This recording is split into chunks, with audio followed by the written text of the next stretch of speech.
I'm delighted to welcome Margaret Bozic. She had a career as a charter surveyor. Now she is a woman of great and many interests. She is particularly involved with the Lytton Phil. She is a very active volunteer and member. She coordinates our very valuable greeters. She serves on the coffee hatch, another important role.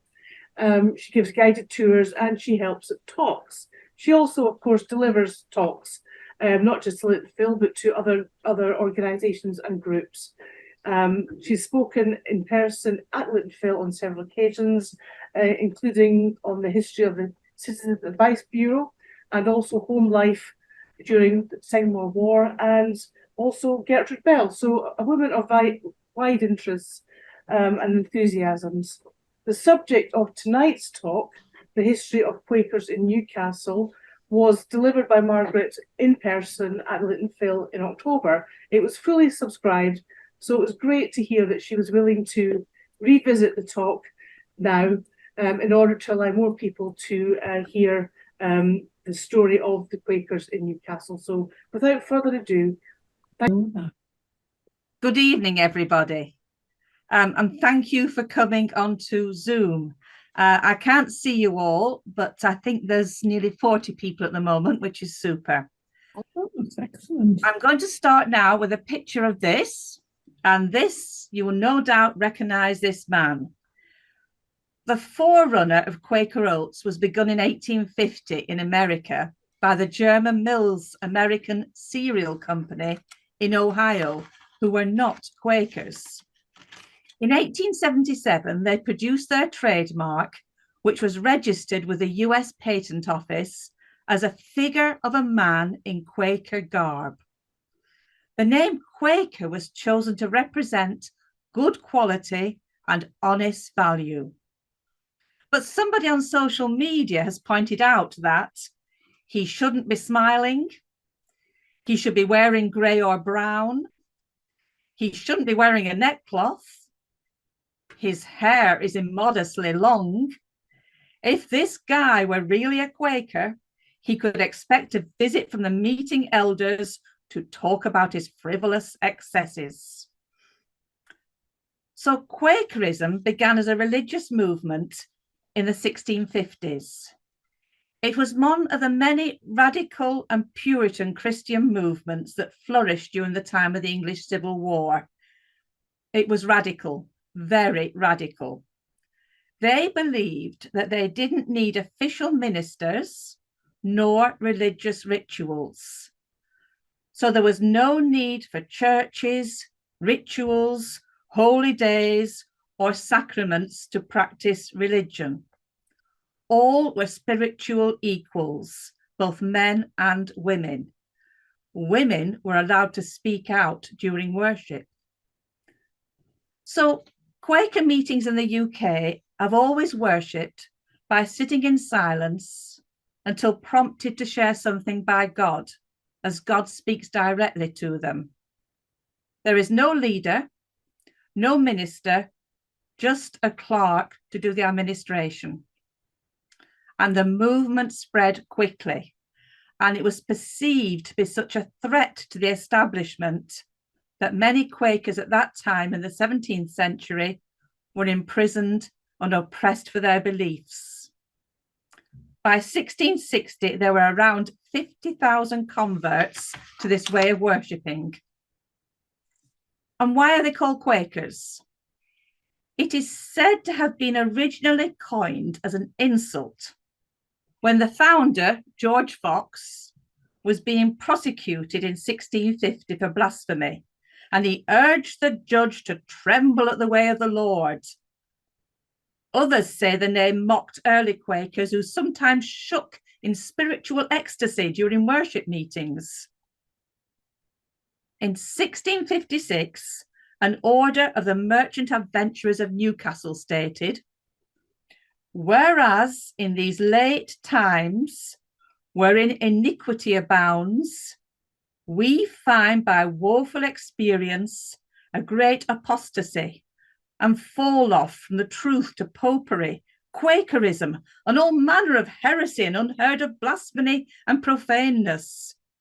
No popish recusant, Quaker, or any who is base begotten, crooked, lame, or in any way deformed, should be taken on as an apprentice. George Fox, the founder, travelled to Newcastle in 1654, and he was not made welcome.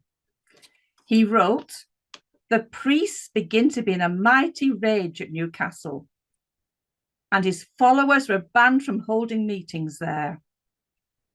When they did attempt to hold a meeting for worship, they were turned out of their meeting and out of the town by force by the mayor and his officers, who escorted them to the bridge and over it into Gateshead." Bit of an odd picture, this one. It looks like the bridge is in a puddle, but that's a view across the bridge, the old Newcastle Bridge. They were not allowed back for another 40 years. There were meetings allowed in Sunderland and South Shields and in Gateshead at Pipewell Gate. The Friends at that time were mainly humble tradesmen with their wives and families. Occupations such as grocer, blacksmith, mercer, draper, soap boiler, cooper, weaver, and keelmen. They're all mentioned in the records. There were also religious refugees from Lorraine in France who joined. The Tyneside set up glass workshops along the Tyneside glass houses by the Ousburn on the Newcastle side of the river in the 1670s, and they stayed in that area for quite a while. The Tysacks and the Hennezels opened a glassworks in Leamington as part of the Northumberland Glassworks in 1790. But after that, the Quaker Tysacks appear to have emigrated to America. We have a tombstone which was originally erected in the Glasshouses area near the Ousburn and then transferred to Armstrong Park further up the river. And it's now in the garden of our meeting house. It says, "Abigail Tysack, daughter of John and Sarah Tysack, departed this life ye 7th day of ye 12th month, and in the 7th week of her age, anno 1679. There were Titteries, also glassmakers, Corneats, tanners, and Holmes. The Quaker records show that 57 marriages took place in Gateshead between 1653 and 1698.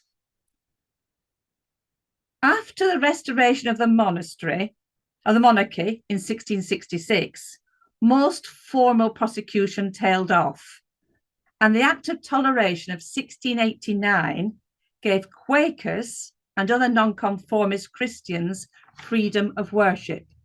And this image is of William of Orange giving his royal assent to the Toleration Act. By 1688, they felt safe enough to look for a site for their meeting house in Newcastle. By 1697, they found a site on Pilgrim Street in Newcastle, and you can see it's marked in red there. It was on a main road, and the site dipped down to the Eric burn at the back, so there was plenty of room for a meeting house, a school, and a burial ground. Later on, the building was extended to provide a large meeting room, the burial ground, which was a garden, schoolrooms, and a mission hall. In addition, they owned a shop on Pilgrim Street and a warehouse at Manners. And this is a door to the old meeting house. And that door we have in our present meeting house. And then the cartouche above the door we have in our garden. In 1831, Richard Granger and John Dobson had the Royal Arcade built adjacent to extend the shopping experience in Newcastle eastwards. The Quakers stayed there until 1962 when they moved to Jesmond. The 17th century had been about the creation and the establishment of Quakerism. The 18th century was a quiet period. The Quakers became a closed group. They intermarried, which was safe because they married Quakers from elsewhere in the country, and their children became known as birthright friends, and they stayed within the community. And it's in this period that they developed their style of life, their public reputation, and their honest character. They were respected in society as honest and fair-dealing traders. In Newcastle, it was a strong, close community. They cared for their own, particularly those who'd fallen on hard times. They shared finances and offered their young people apprenticeships. But they were subject to Quaker discipline. The most well-known discipline was disownment. They will be excluded from the life of the meeting. The one most of us know about is marrying out. It was described as going to a priest and marrying a man or woman of a different persuasion, or marrying one of the world. Between 1706 and 1748 in Newcastle meeting, there were 39 disownments for marrying before a priest, 26 women and 13 men, because the sin was to marry before a priest. Quakers still marry their own, were allowed to by statute. The Marriage Act of 1753. Some were disowned for habitual drunkenness. A John Younger stated that his neighbours laid in wait for him and encouraged him to drink. Some were disowned for fornication, and some were disowned for debt.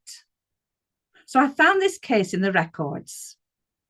In 1720, Robert Westgarth and Isaac Hunter are desired to take upon themselves the inspection of friends' conversation. They are desired to make inquiry as to the reason of the frequent differences between John Moore and his wife, for untruth-like conduct towards his wife. The great provocation of speech she gave is noticed, but making no profession with friends, she is left to the church she pretends to be a member of. In 1709, advice given to women friends includes: attend meetings for worship regularly and punctually. Be circumspect to keep from drowsiness in meetings. Keep out all needless and superfluous fashions. Keep out cutting and powdering the hair. Be adorned in modest apparel. Avoid fur bellowing, which was pleats or flounces of their bed valances and their window curtains. They set up schools, boarding schools such as Aquith in Yorkshire, and adult learning schools. They were no longer persecuted for their beliefs and their way of life, but they were still distrained for non-payment of tithes, church rates, and other such ecclesiastical demands. That means that their property could be taken. Payment in kind, including agricultural crops, silverware, and cloth. Hadwin Bragg was fined £11, 7 shillings and 3pence in 1779, and the money was put towards a rebuilding of All Saints Steeplehouse near the Newcastle quayside. He had to give up 25 yards of linen to the church warden, which was valued at £3, 8 shillings and 9pence in 1790, again for rebuilding All Saints. Then the society moved quietly into the 19th century. And this is when they moved into the mainstream of Newcastle life. It didn't happen right away. Plain dress, that is not fashionable dress, was still worn in the 1830s for both men and women. And that set them apart from the other citizens of Newcastle. The society continued to grow, with new members joining from the country areas of Northumberland and Cumberland, especially Allendale. In 1829, there were 214 members of Newcastle meeting, and this increased to 256 in 1837. By 1898, there were 696 members in Newcastle. Many of the Newcastle Friends at that time were shopkeepers, and they lived above the premises. And if you can see this, there's little bits of red I've put where the Friends lived, including the Big Market, Mosley Street, the Side, Savile Row, and Claremont Place. But by the 1830s, as the town extended westwards past the medieval walls, many moved out to the Westgate Hill area and to Summerhill. And you can see I've coloured that yellow on the top left-hand side of the plan. Some lived in Gateshead, including Joseph Watson, who wrote The Lambton Worm in his 1872 book, Northern Rhymes. There were vast improvements in transport during the 1830s, and so they travelled more and saw more of the world. But in July 1825, before the railways and before the River Tyne improvements, 35 Newcastle Friends travelled down to Stockton to a quarterly meeting, a meeting held for Quakers from Newcastle, Durham, Darlington and Stockton, and this was their route. They went by boat from Newcastle. They left the quayside at 7:45 in the morning. They'd reached South Shields by 8:45, where another 17 joined them. Sunderland at 10:15, and 14 more made up the company. It was a delightful journey with a warm westerly breeze. At Teesmouth, they took on some friends from Leeds and sauntered there for a few hours, waiting for the tide to rise sufficiently for them to move on up the river. They were kept amused by watching out for seals and seabirds. And eventually they arrived at Stockton at 6 o'clock in the evening. It had been an enjoyable journey. 3 days later, they all got back on the ship, for the wind had changed to the northeast. They left Stockton at 8:15, and they sailed 13 miles down the Tees. But out at sea, it was very choppy, and many suffered from seasickness. It was cold, it was raining. So they sailed back to Hartlepool and were given a cup of tea. But how to get back to Newcastle? Local friends sent fish carts which took the elderly, women, children and baggage.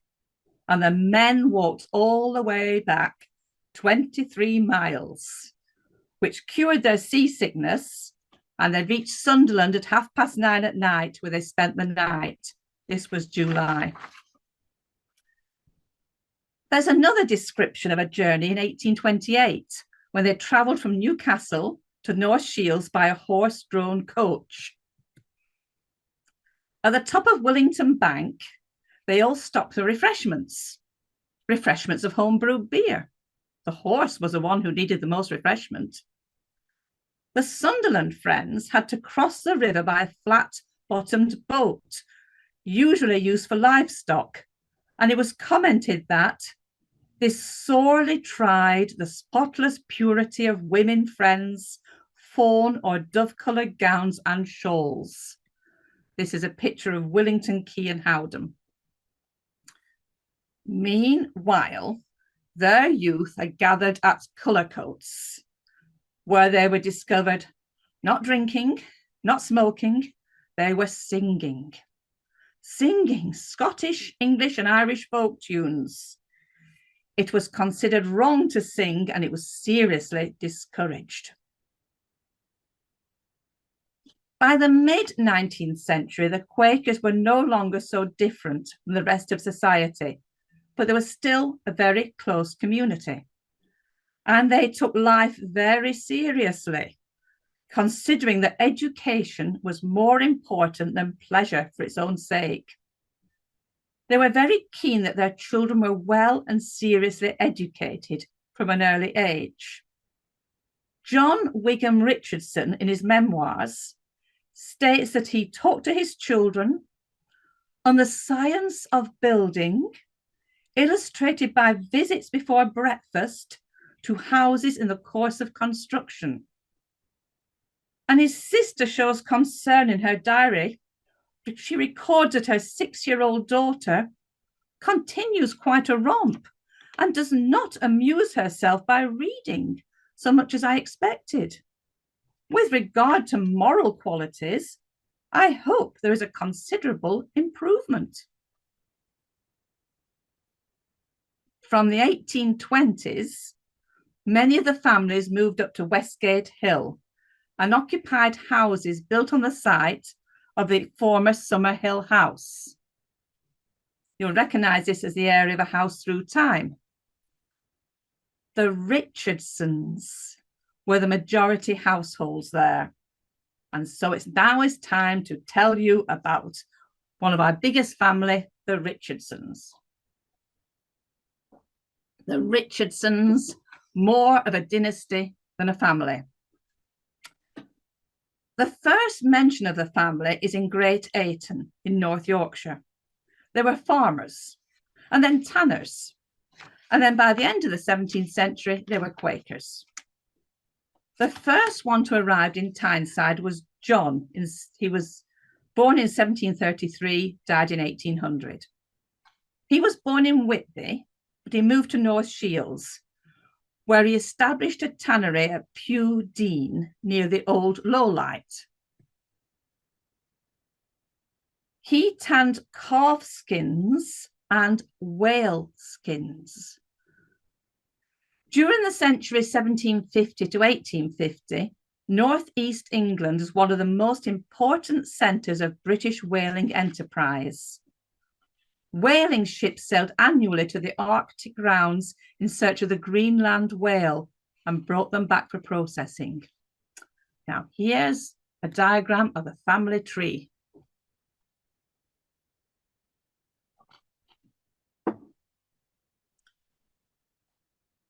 John's son, Isaac, born in 1761, established his own tannery in Newcastle, first at Pilgrim Gate and then at Newgate Street, where the Co-op was, which is now the Premier Inn.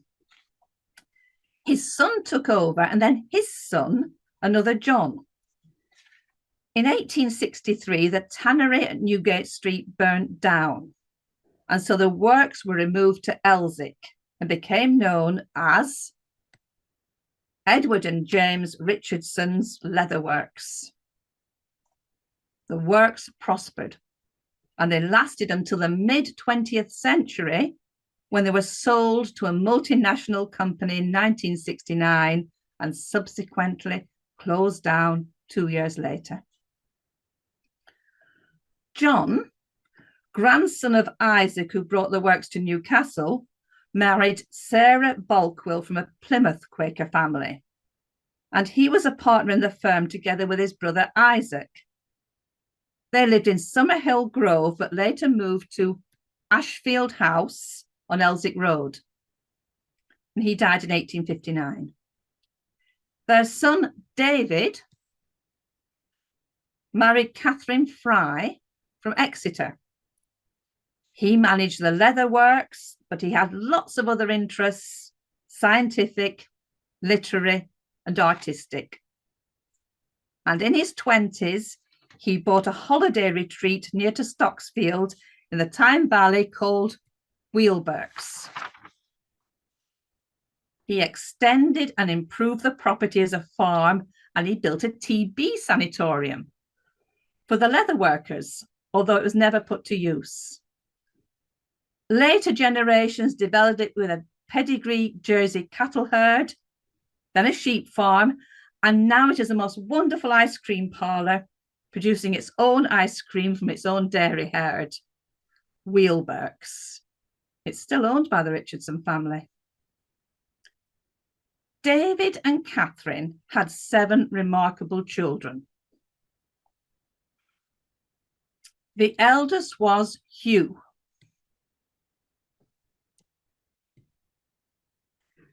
He was involved with a tannery, but he was also a Cambridge graduate, a Master of Languages at Bootham School, and a peace campaigner. He took over Wheelberks and developed the woodland there. Arthur, the second child, was an artist. His parents disapproved of him going to art school. It wasn't very Quakerly. Indeed, there's a story of a young Quaker woman going off to art school, and her father advised her, love Jesus, Janet, and never paint in the nude. I'm not very sure whether she shouldn't paint in the nude or she shouldn't paint nudes. Anyway, here's a picture by Arthur. Woodland with footbridge across a weir. He became art master at Cheltenham Ladies' College, and his son was born in Cheltenham, and his son was the actor, Ralph Richardson. The eldest daughter was Edith. She was also an artist.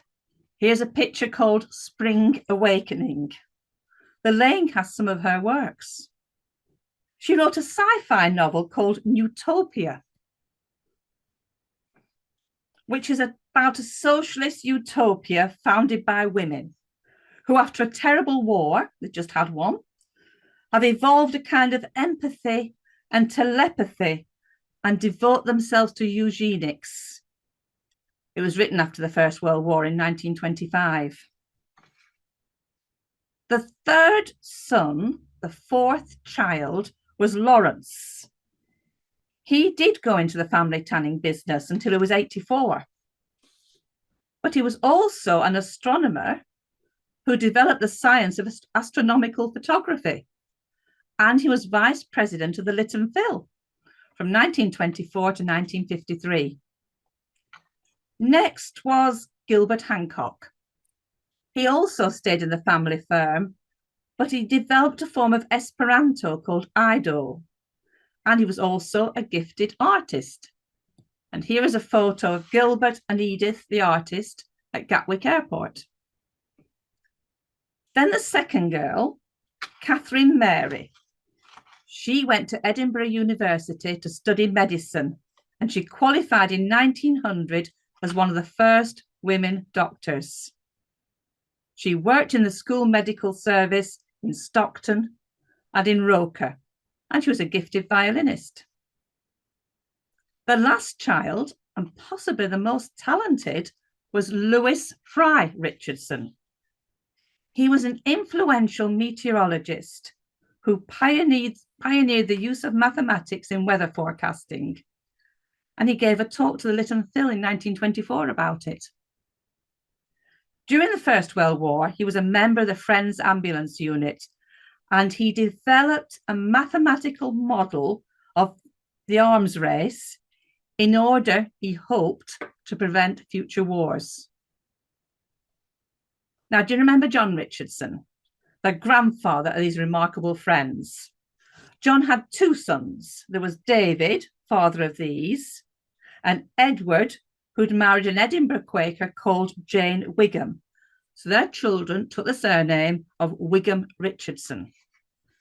The second son was John Wigham Richardson, and he founded his own shipbuilding firm at Neptune Works in Walker. This merged with Swan Hunter in 1903, and the firm built the Mauritania.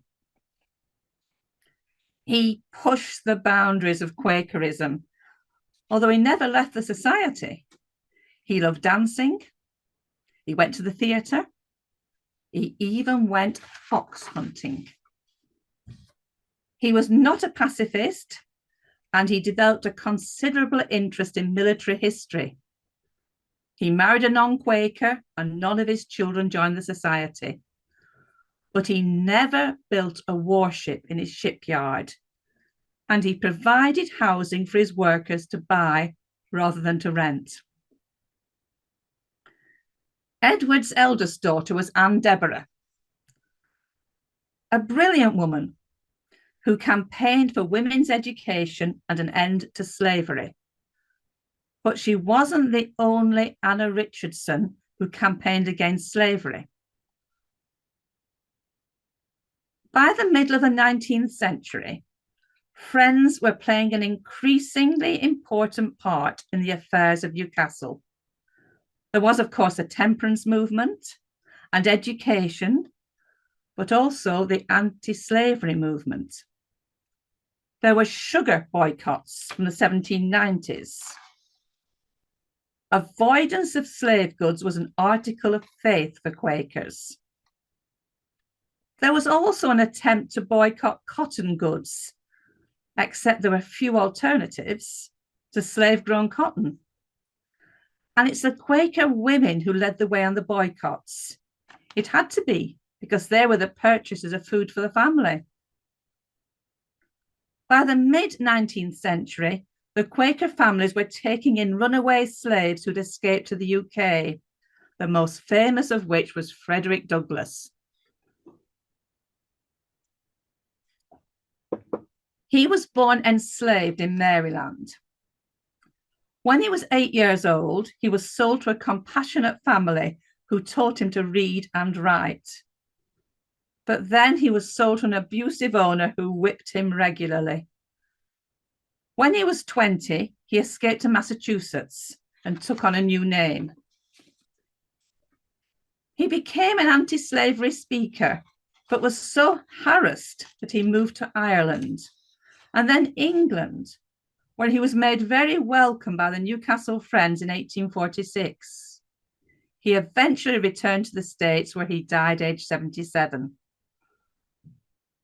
It was the Newcastle Quakers who paid for his freedom, £150, so that he could return to America as a free man. And it was the sisters Ellen and Anna Henry Richardson, born Atkins, who raised the funds. These two ladies were childless. Ellen never married, and Anna's husband, Henry, was often poorly.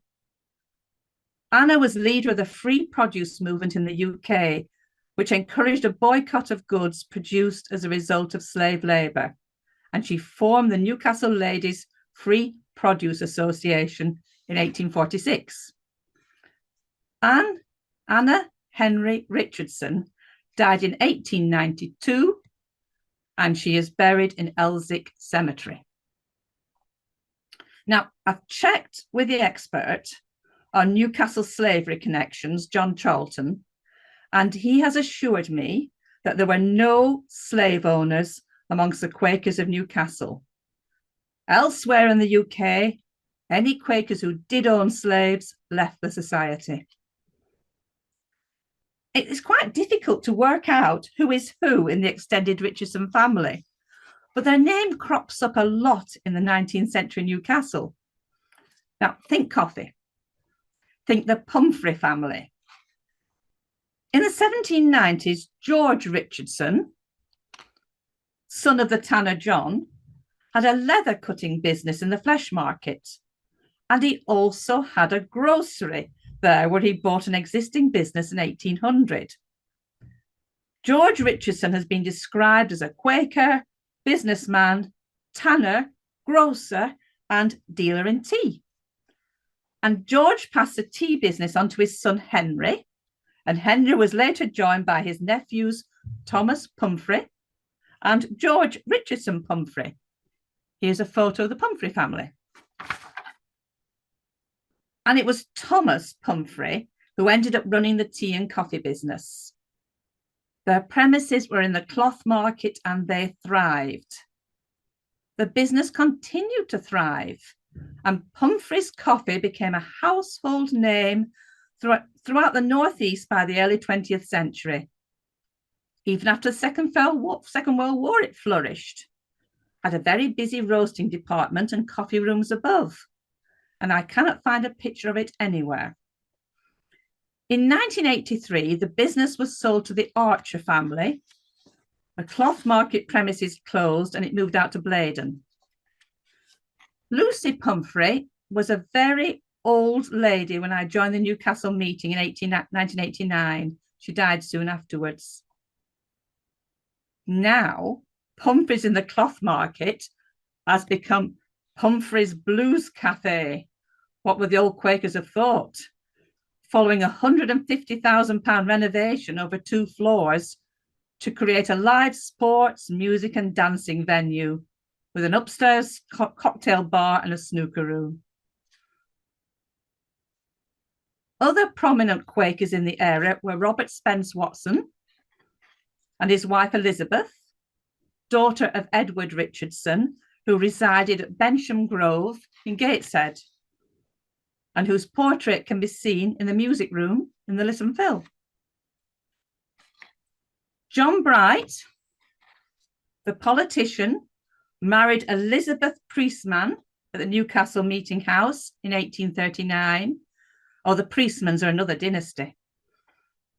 John Theodore Mertz, the son-in-law of John Wigham Richardson, the shipbuilder. Now, Mertz never joined the society, although he did go to meetings for worship. And of course, he founded the engineering company of Mertz and McClellan. And I must make note of Ethel Bentham. She worked as a doctor with Ethel Williams in general practice in Newcastle in 1900. She was highly political. She joined the Labour Party and she became an MP, a Labour MP for Islington East in 1929. She was only the 15th woman MP, the first ever woman Quaker and doctor, and at 68 years of age, the oldest woman to be elected in Parliament. She was raised an Anglican, but became a Quaker once she went to London. Thomas Hodgkin, banker, did not marry a Richardson, but he gave us Hodgkin Park in Benwell.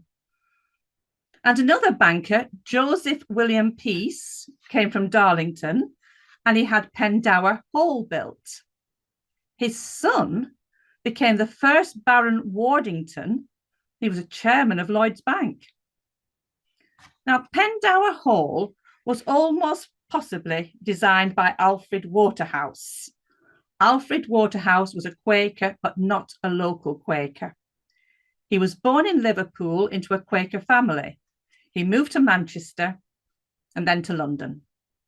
By 1875, when he was 45 years old, he employed 88 men and boys in his practice.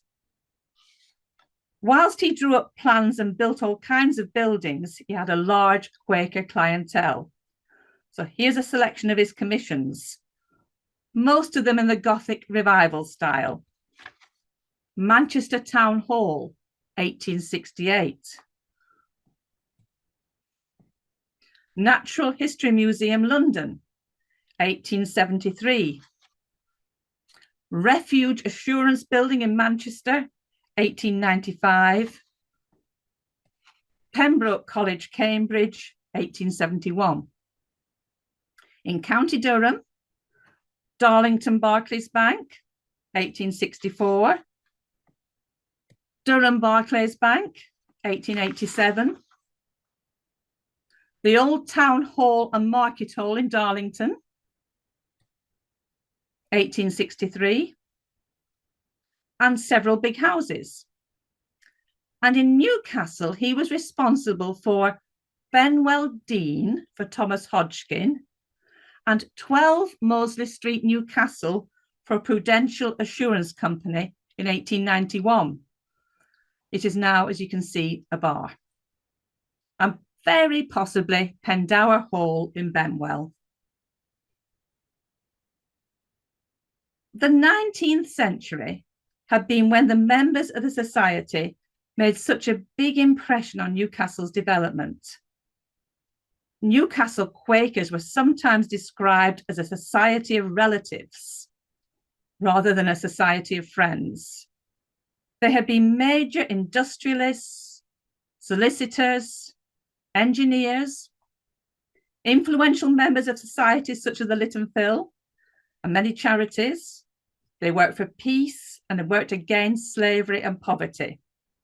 They all shared their finance and capital, and they helped their young people find employment opportunities within the network.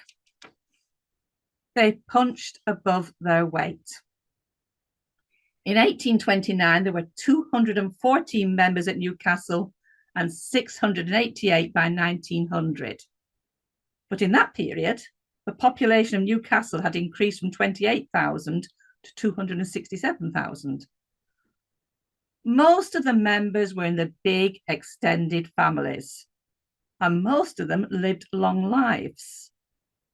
The average life expectancy of Quakers was higher than in the rest of society.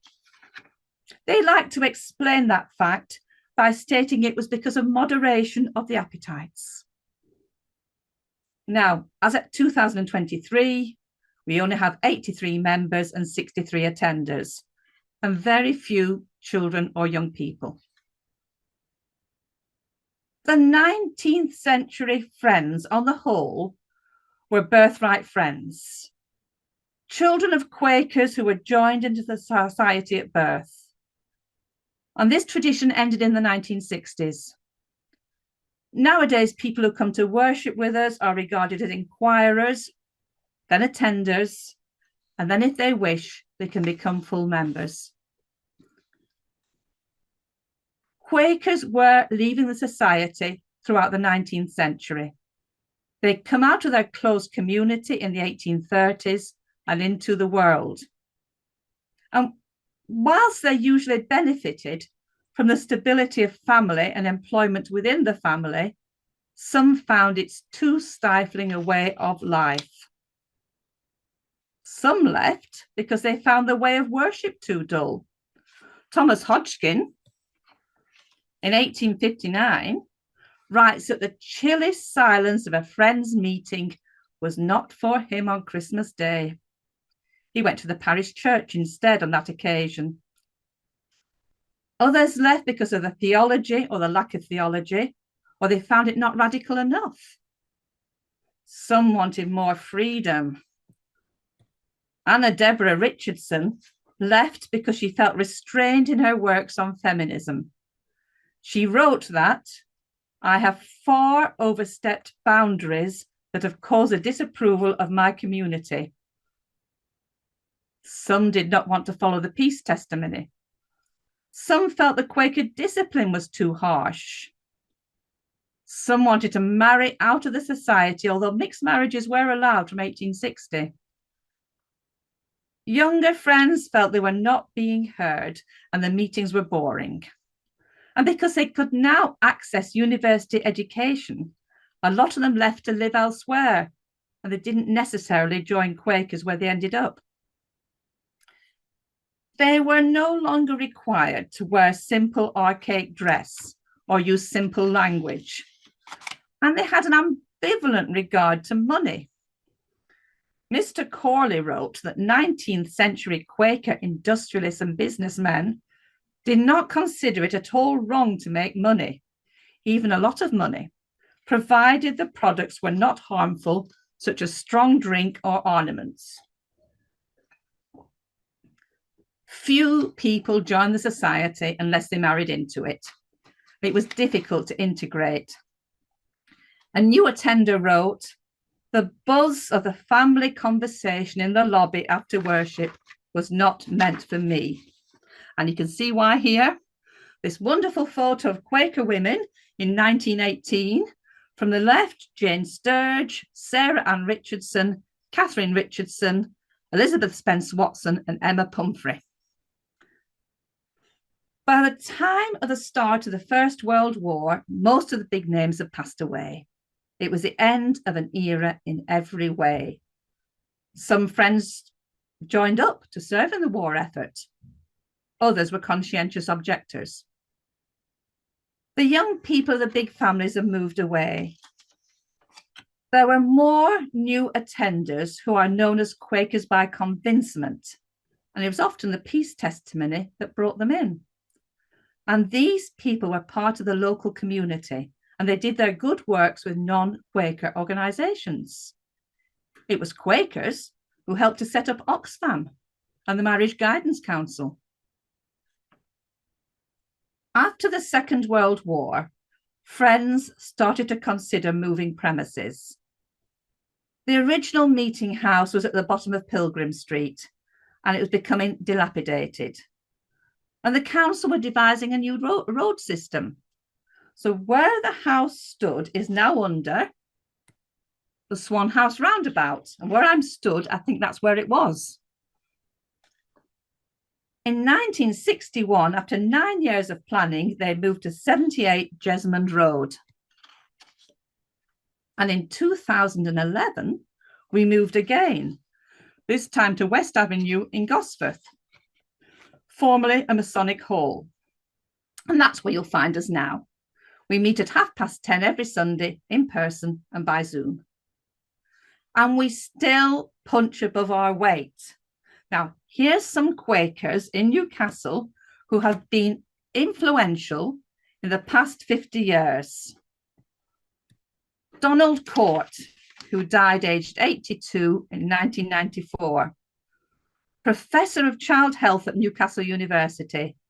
He was involved in the 1,000 Families study, an epidemiological study following the lives and families of children born after the Second World War in the Tyneside area. Professor Charlotte Wright. She followed on from Donald's work by setting up the Gateshead Millennium Cohort Study in 1999, which has now tracked 1,000 children from birth to adulthood. She was a member of Newcastle meeting at that time, but she's since moved up to Glasgow, where she works with the Human Nutrition Department at Glasgow University. Professor Frank Farmer died in 2004, aged 91. He was one of the pioneers of medical physics. He will be remembered for his numerous technical and practical contributions to the treatment and diagnosis of cancer and other illnesses, and for establishing the Northern Regional Medical Physics Department at Newcastle General Hospital, which is a world-class centre of excellence. Geoffrey Cundall died in 2015, aged 90. He is one of the founders of Cundall, the multidisciplinary engineering consultancy, which has branches in the UK and worldwide. He was also chairman of the Newcastle Council for Voluntary Service. John Light Wilson. He died in 2020, aged 84. Founder of the Child Poverty Action Group and professor in social policy at Newcastle University. He'd also been chair of the Newcastle Council for Voluntary Service. Grigor McClelland, who died aged 91 in 2013. He was a founding director of the Manchester Business School. He headed his family's northeast grocery firm, Lawes Stores, for 24 years. He chaired Washington Newtown Development Corporation, and he played an important part in bringing Nissan to Sunderland in 1986. Now, Julia Darling was an attender, not a member, but she came regularly to meeting. She was only 48 when she died in 2005. She was a writer, poet, and playwright, and her books include Crocodile Soup and The Taxi Driver's Daughter. And it's thought that the shoe tree at Newcastle's Armstrong Park was inspired by her writing. Alistair Bowles is still with us. He was chief executive of the Tyne and Wear Development Corporation and chairman between 2004 and 2007 of the Newcastle Gateshead Initiative, where he had responsibility for regeneration schemes such as that at Newcastle Quayside and the Centre for Life. And his wife, Beryl Bowles, she was only 68 when she died in 2017. And she was convener of the Newcastle Conflict Resolution Network. She chaired the North East Ambulance Authority. And before that, she was deputy agent of the Bank of England for the North of England. Tom Shakespeare is also with us. Now, he was a member of Newcastle Quaker meeting for several years, and he was married under the care of the meeting in 2002. He's Professor of Disability Research at London School of Hygiene and Tropical Medicine, a Fellow of the British Academy, and he's been broadcast on radio and television. Olive Stadler was chairperson of Relate, formerly known as the Marriage Guidance Council, and she served as a committee member of the Newcastle Mediation Service, which helps divorcing parents to work amicably on arrangements for their children and finances. Now, many friends involve themselves in charity work outside the society, such as active membership of Citizens UK, which our meeting is a member of. But the meeting itself holds a climate action group and Space to Share, a Christians Together project, which is a safe, warm and friendly space, a listening space where people feel able to share worries, and refreshments are provided, and anyone is welcome to drop in on any Thursday morning between 10:30 and 12:30. And we're still here, and we hope to be here for years to come. Thank you. Margaret, I'd like to thank you on behalf of the Lit and Phil and on behalf of the audience here tonight. I believe there are visitors from Sweden and the United States in the audience, so thank you for attending. Obviously, you've put in a huge amount of research to your talk. That comes through vividly. You've given us a great insight into the importance and influence of Quakers, not only in Newcastle, but also their influence further afield. And going right back to Lit and Phil, the importance of Quakers within the society really cannot be underestimated. So please accept our thanks, much appreciated. And with that, I will draw the evening to a close. Thank you very much.